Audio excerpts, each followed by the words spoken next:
And yet, for all we know about what changed for the music and performing arts sector during COVID-19, there remains really little evidence about what these changes meant for the lives and livelihood of the people within.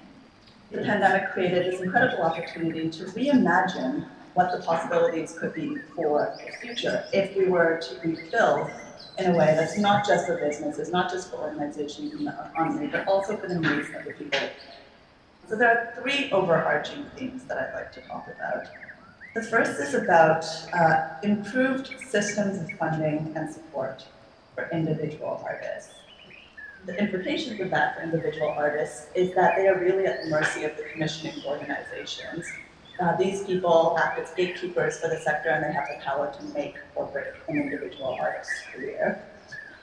This is especially problematic because of who those gatekeepers are. In the main, the people who are in positions of power, decision-making power within commissioning organizations are not reflective of wider society, and the ways that they commission or that they fund quite often lack transparency and accountability. So we all know about closed shop doors, we all know about nepotism, and at Gen Z have used a new word for that, nepo babies.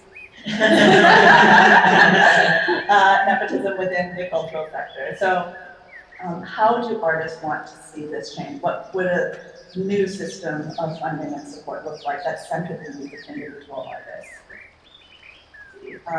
They talked about low-hanging fruit, such as having open call-ups, open auditions, or application process, more transparency about selection criteria, more transparency about pay, lighter touch funding application processes. But they also talked about the need for wider systemic change, the need to redress the balance of power between artists and organizations, to get more people from underrepresented backgrounds in positions of power and influence to change the system from within.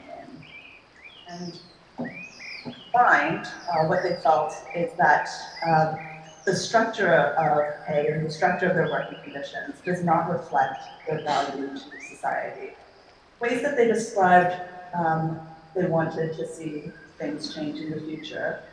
Better and more stable pay is a very obvious one, but also, more importantly, pay that reflects their expertise and fully accounts for their time on a project. Artists quite often describe not being paid for meeting time or travel time, things like that, preparation time. They also describe the need for mechanisms to offset the risk of freelancing. So, for example, a universal basic income for artists or longer-term funding without specific outputs. I don't know the specifics of what happened in Canada during COVID, but in the UK, what happened was artists described that rather than competing with each other for work, artists found themselves competing against a greater existential threat, COVID-19 shutting down the sector more generally. So this forced artists to work with each other and for artists and organizations to work with each other instead of pitting themselves in competition with each other. So we can look at, for example, starting with funders and policymakers, what are new ways of funding and supporting the arts and cultural sector? These are all examples, again, drawn from Jerwood Arts, more experimental approaches to funding individual artists. So, for example, providing funding specifically for artists to collaborate and learn from each other without the need for a specific output. Providing a basic income for artists to create space for reflection and experimentation, again, without the expectation of a specific output. Or creating longer-term funding opportunities, such as salary roles within arts and cultural organizations, putting artists firmly within organizations instead of just being brought in on a project basis. This is Arts Emergencies, the organization that I currently work for. We are a mentoring charity and support network that supports young people from underrepresented backgrounds to break into the creative and cultural industries. And because we're a grassroots organization, because we don't have that power to change things from the top, this is essentially us saying, yes, this sector is built on relationships and networks, and that sucks. But what we can do is we can give those relationships and networks to people who aren't already from privileged backgrounds. We have a network of 10,000 people from across the UK who want to change the face of the sector. There is a strong sense that the current system is broken. It does not serve everyone fairly, and there is a need to rebuild the sector so that everyone has an equal opportunity to succeed. And what artists described is that they wanted a more humane sector, a more empathetic and collaborative sector. So it's essentially a rejection of the neoliberal approaches that have framed and structured the sector before pandemic, and a move to a call for a more person-centered approach. So I think there's a real opportunity here.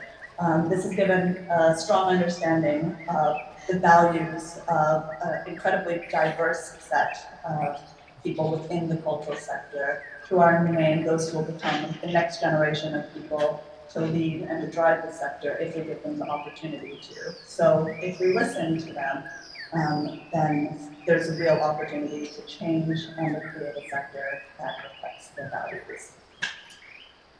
Navigating spaces of unknowing.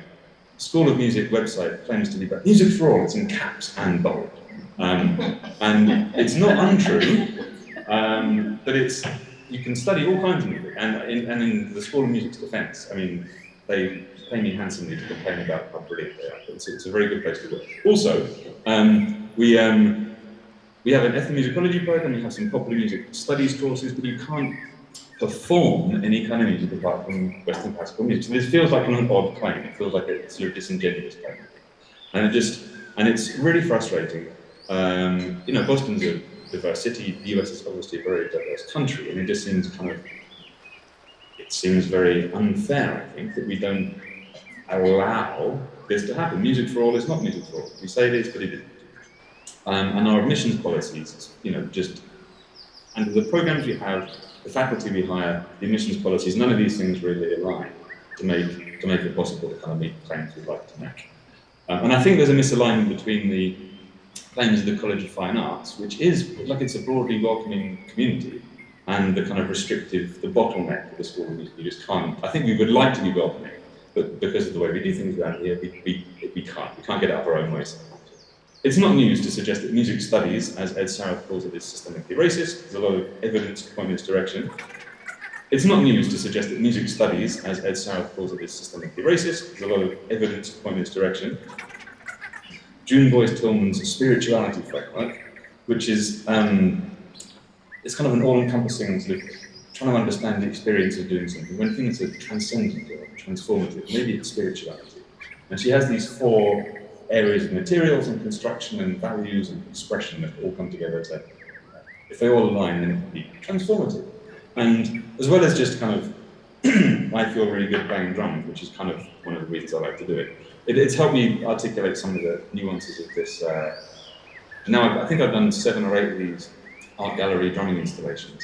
And apart from the fact that I like it, I had to kind of understand a bit more about why it might be helpful, why she wants me to come back, and what the value might be to the institution. So I'll read some things I wrote here. I said, my expression in the art gallery takes 4 forms, I've suggested. Firstly, I express my deepest sense of self, in that drumming is who I am. I make music this way because I find it fulfilling and fun. Secondly, I express a deep affinity for the community and socio-historical web of drummers in whose musical tradition I consciously follow. And thirdly, I express dissatisfaction with systemic racist policies sustained by the School of Music. And fourthly, I express solidarity with the long tradition of black music upheld by improvising, grooving musicians in whose footsteps I follow. Repeating what I just said, I've written this down much more eloquently. I want to clarify that by aligning and allying myself with black musical musicians, I do not mean to claim or appropriate blackness, but I do think it's worth acknowledging the depth to which the musical traditions in which I've grown up and which the Rolling Stones stole and studied are rooted in Afrocentric ontology. In a similar way to fellow white music educator Adam Cruz, I live on the edges of advocating and exploiting, of informing and essentializing. So I don't intend to speak for a culture I'm not part of, but I grew up rocking out and grooving. I think we're not really trained or encouraged to do is think about unknown. Applying to research grants, you need to have very clear outcomes in mind. We need to have a method and a plan and outputs, and maybe we don't necessarily need it. Maybe the process is the point, which it can't be entirely, I understand, but I think it's helpful to think about. So, navigating spaces of unknowing. Thank you, Alexis. I suppose the key takeaway for me is this idea from Tokumitsu saying, taking our time is a human right that many of us forget we Ken. But I also wanted to highlight some of the language that we often deploy just as a means of understanding this equilibrium between the panic of COVID and the status quo, and that is of normalcy. Truthfully, we've never been normal, and the dependency on this ideal of normal that's passed down from large cultural institutions and the government ministries that they are beholden to often works against what artists seek to do, which is move forward. As Garrett said, we've done that. The increasing claustrophobia of our sector is exacerbated to the extent that a new sector is emerging without predispositions of what exactly is art, what counts, and what matters to us, what we often characterize as interdisciplinarity or collaboration. But what I believe is really happening to artists in this purported return to normalcy of an increased precarity is clarity. Clarity of mind that these conditions are untenable and unsustainable, that require a shared responsibility within and across our communities to better value the arts, to advocate for better representation of their labor, to open the doors of institutions, including our own here, to make space to be an artist in the company of artists, without clear expectations of constant output and focusing on praxis.